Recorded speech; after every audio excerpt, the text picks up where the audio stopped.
Choose kind. There was a lot of shuffling around when the bell rang and everybody got up to leave. I checked my schedule and it said my next class was English, room 321.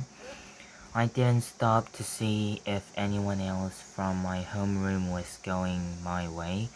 I just zoomed out of the class and down the hall and sat down as far from the front as possible. The teacher, a really tall man with a yellow beard, was writing on a chalkboard. Kids came in laughing and talking in little groups, but I didn't look up. Basically, the same thing that happened in homeroom happened again. No one sat next to me except for Jack, who was joking around with some kids who weren't in our homeroom.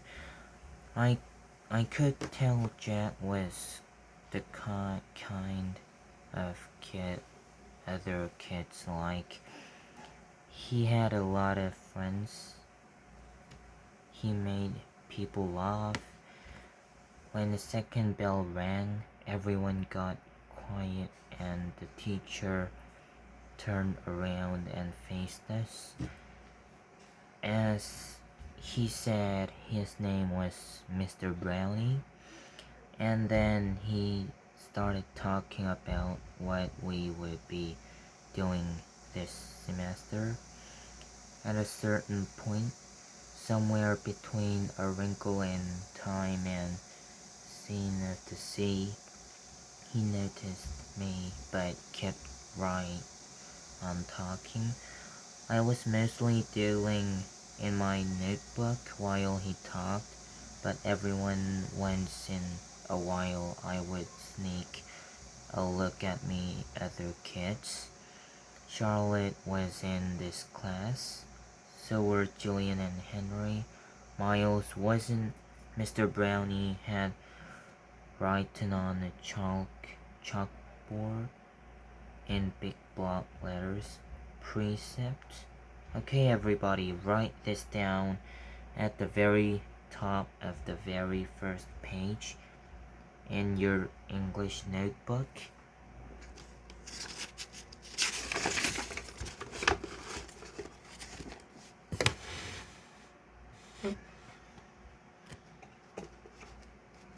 As we did what he told us to do, he said, "Okay, so who can tell me what a precept is? Does anyone know?" No one raised their hands. Mr. Brownie smiled, nodded, and turned around to write on the chalkboard again. Precepts is rules about really important things. Like a motto, someone called out.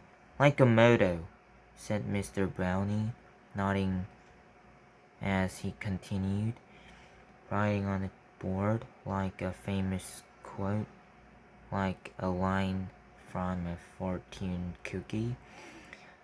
Any saying or ground rule that can motivate you. Basically, a precept is anything that helps guide us when making decisions about really important things. He wrote all that on a chalkboard and then turned around and faced us. "So what are some really important things?" he asked us.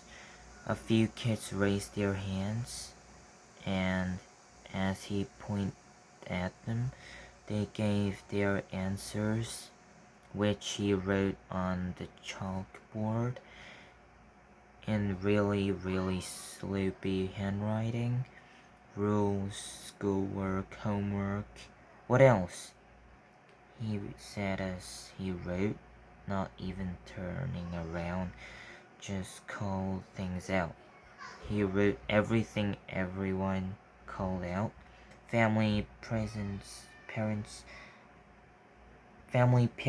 pets, one girl called out.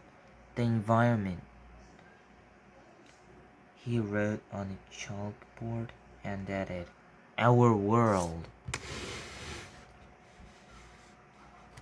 Sharks, because they eat dead things in the ocean, said one of the boy, a kid named Raid, and Mr. Brownie wrote down, bees, seatbelts, recycling, friends, okay, said Mr. Brownie, writing all those things down. He turned around when he finished writing to face us again, but no one's named the most important thing of all. We all looked at him, out of ideas. God, said one kid, and I could tell that even though Mr. Brownie wrote God down, that wasn't the answer he was looking for. Without saying anything else, he wrote down, who we are, he said, underlining each word as he said, who we are, us, right? What kind of people are we? What kind of person are you? Isn't that the most important thing of all? Isn't that the kind of question we should be asking ourselves all the time? What kind of person am I? Did anyone happen to notice the plaque next to the door of this school? Anyone read what it says? Anyone? He looked around, but no one knew the answer. It says, know the self, he said, smiling and nodding. And learning who you are is what you're here to do. I thought we were here to learn English, Jack cracked, which made everyone laugh. Oh yeah, I that too, and that too, Mr. Brownie answered, which I thought was very cool of him. He turned around and wrote in big, huge block letters that spread all the way across the chalkboard, Mr. Brownie's September Prospect.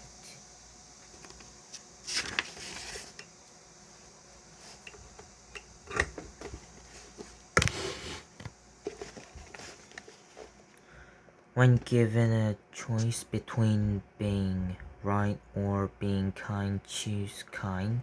Okay, so everybody, he said, facing us again, I want you to start a brand new section in your notebooks and call it Mr. Brownie's Prospects. He kept talking as we did what he was telling us to do. Put today's date at the top of the first page, and from now on, at the beginning of every month, I'm going to write a new Mr. Brownie prospect on a chalkboard, and you're going to write prospect and what it means, and at the end of the month, you're going to write an essay about it, about what it means to you.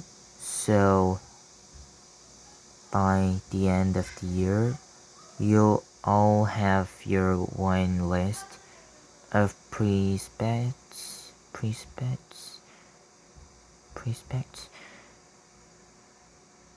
precepts to take away with you.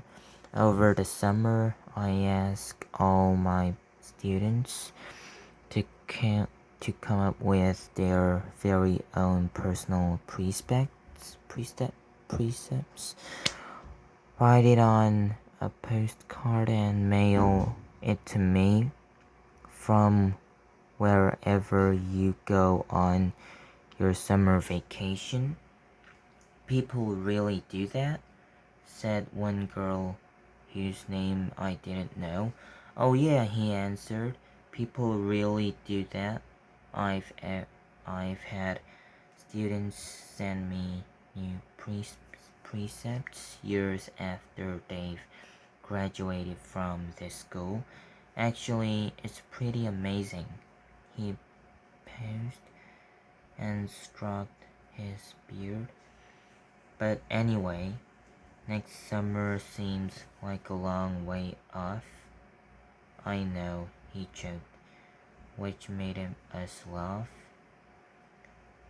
So everybody relax a bit while I take attendance. And then when we're finished with that, I'll start telling you about all the fun stuff we're going to be that doing this year in English. He pointed to Jack when he said this, which was also funny, so we all laughed at that. As we wrote down Mr. Brownie's September precepts, I suddenly realized that I was going to like school, no matter what.